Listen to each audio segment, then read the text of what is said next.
一集嘅時間將故事完美地收尾呢？哇！編劇真係大師級啊，真係名不經傳。去到11集仍然有好多嘅劇情喺推進緊，點可以喺12集用1集嘅時間就收到尾呢？睇完結局集真係嘆為觀止，將結局收得好靚啊，蜻蜓點水式，卻寫得好有高度，好犀利啊！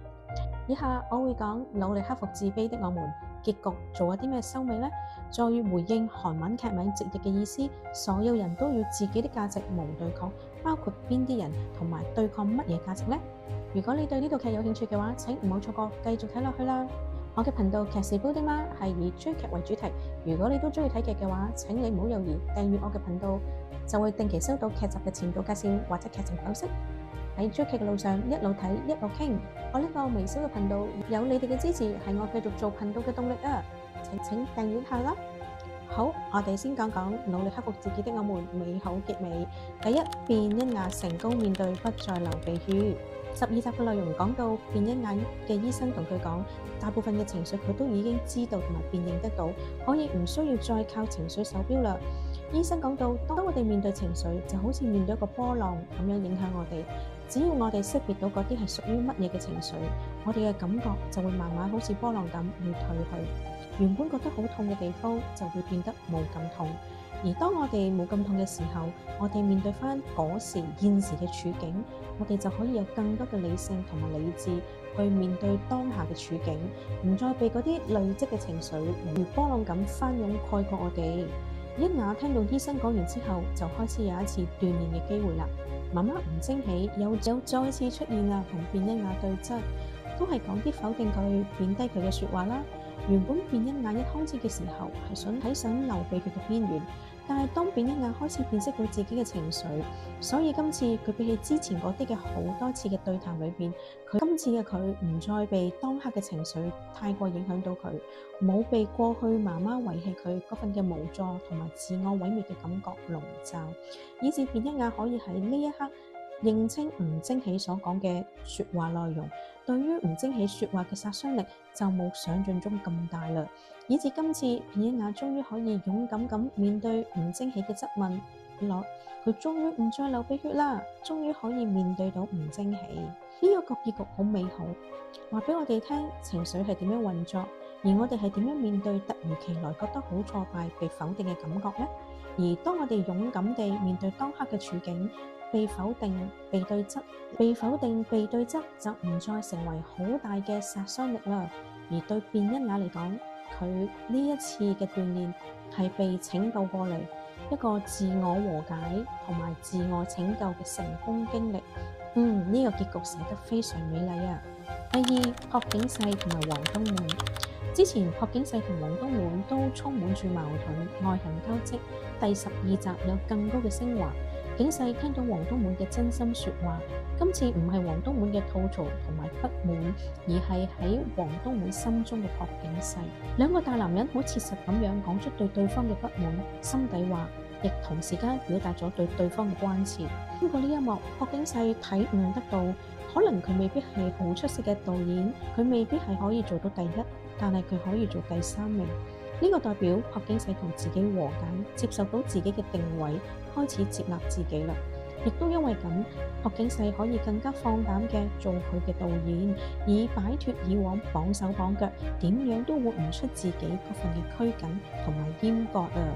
最有意思嘅係，王東滿天氣師嘅男主角就係以朴槿惠做藍本，就係每一次喺風淋大雨嘅時候，都會因為心軟而改變主意。喺世人嘅眼中，呢個嘅人可能係好軟弱，但喺王東滿嘅眼中，呢個就係朴槿惠嘅善良。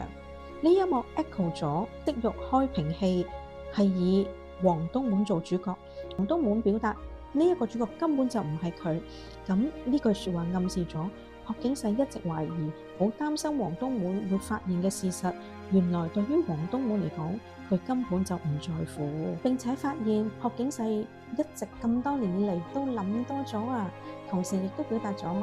以身邊嘅朋友做電影男主角嘅藍本係正常到不得了嘅，讓朴槿惠再一次去釋懷。有關呢一幕更加詳細嘅解釋，可以睇返我嘅影片第5、第6集嘅劇情解釋。好，卞恩雅、張美蘭喺結局嘅一集，終於睇到吳貞喜兩個女兒點樣從媽媽嘅身上釋懷。張美蘭喺處理訴訟案裏邊，吳貞喜出嚟為張美蘭講説話，挺身而出保護佢，讓張美蘭首次感受到呢份保護之下係出於愛同埋痛心。原來媽媽係愛佢、關心佢嘅，原來媽媽係願意為佢付上代價，願意聲援佢嘅。呢個對於張美蘭嚟講係一個好嶄新嘅經歷。以往佢感到喺媽媽嘅心目中，張美蘭係冇價值嘅，但係呢一幕媽媽嘅挺身而出保護佢、為佢説話，對於張美蘭嚟講，終於做咗一個平反啦。喺佢心中，佢睇到原來佢對於媽媽嚟講係重要嘅。簡單嘅一幕，讓張美蘭同吳貞喜之間化咗千仇。而至於卞一雅呢，佢從張美蘭嘅口中聽到媽媽對卞一雅嘅描述，原來吳貞喜嘅眼中，卞一雅係一個好叻嘅人，又勇敢。喺多次吳貞喜同卞一雅嘅對談，都係否定卞一雅嘅價值。但係當卞一雅聽到媽媽真心説話，原來喺媽媽嘅眼中，卞一雅係好叻女嘅。佢終於對自己釋懷啦，又係簡單嘅一幕，化解咗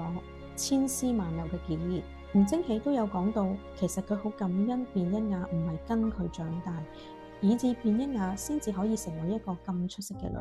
喺呢度表達咗，其實吳貞喜係知道自己並唔係一個稱職嘅媽媽，佢想當年都係為咗事業而放棄咗自己嘅女，所以吳貞喜係好慶幸當時卞一雅係冇跟到佢。簡單嘅一句，我哋睇到吳貞喜佢有反省嘅能力，有自省嘅能力，佢唔係盲目咁堅持自己係冇錯嘅，反而其實佢知道對卞一雅係有虧欠，亦都慶幸阿女冇跟佢之後，阿女係更加幸福。呢個內心嘅説話，又係為咗欣雅想當年俾媽媽拋棄呢個咁不堪嘅過去，為卞一雅平反落咗一個美麗嘅注腳。覺得編劇寫得好好啊！佢唔拘泥於用好多嘅篇幅讓兩母女有和解，亦都冇安排好感人嘅場面，反而只係輕描淡寫、簡簡單單嘅一幕幾句説話，讓母女之間嗰份嘅愛恨矛盾表達佢出嚟。吳貞喜當年真係做錯咗啊！佢拋棄咗卞一雅，而佢對於張美蘭呢，又真係有好多嘅標準啦。不過喺結局嗰一集，我哋睇到原來喺吳貞喜嘅眼中，佢係冇否定兩個女嘅價值，佢係珍惜呢兩個女嘅，只係口中嘅佢唔識得表達或者冇表達出嚟。呢個程度嘅描寫好寫實，好貼近現實，冇多餘嘅煽情，卻係處理得恰到好處。我好欣賞編劇點樣去寫一個收尾啊！所以基本上結局係俾咗我一個幾大嘅驚喜，有啲意想唔到，好中意嗰份輕輕地及描寫得好心思細膩嘅感情。結局真係好好睇。黃振滿喺結局都交代咗，哥哥黃振滿因為有張美蘭嘅幫忙，揾到女女黃英實。原來佢身處海外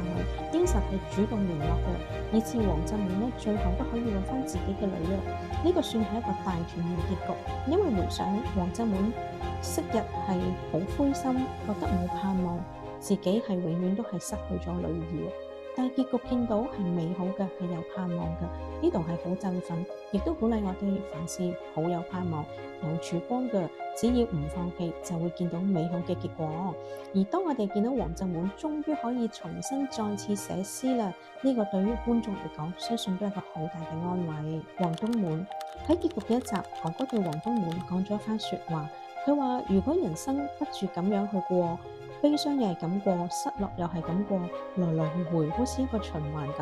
咁不如幽默地過啦。不過鼓勵黃東滿可以繼續用黃東滿嘅特質幽默去過佢嘅人生。我覺得呢句説話好有意思啊，亦都為黃東滿立咗一個注腳。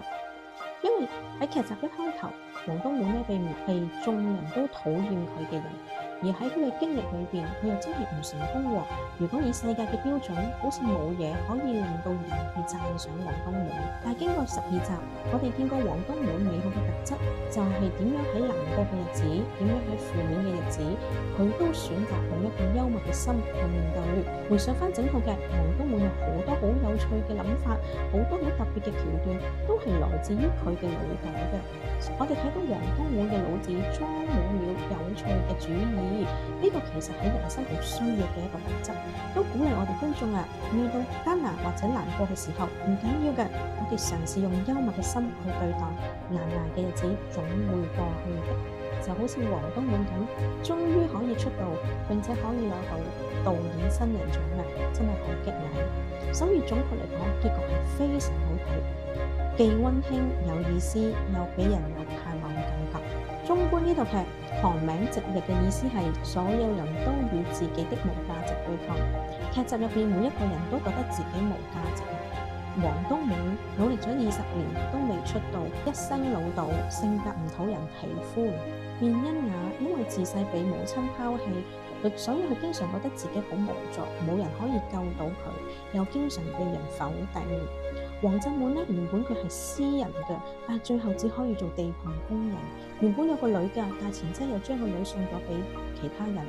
自己唔知道個女喺邊度，以致佢冇咗生存嘅價值。張美蘭雖然係影視明星，好有知名度，但係一直都俾媽媽用定型嘅眼光去塑造佢，活不出自己，亦都感覺唔到媽媽愛佢，好孤單，而又經常俾所有嘅男士拒絕啊。馬在英一直寫劇本都未能出頭，唯一嘅劇本俾人看中嘅，都係因為同卞恩雅合作寫嘅《敲敲門》。如果唔係因為卞恩雅，佢根本冇呢個機會。但係當面對《敲敲門》要拍成電影嘅時候，喺一啲決策上面都係因為卞恩雅唔同意，就唔可以繼續向前行。馬在英嘅成功係全賴卞恩雅，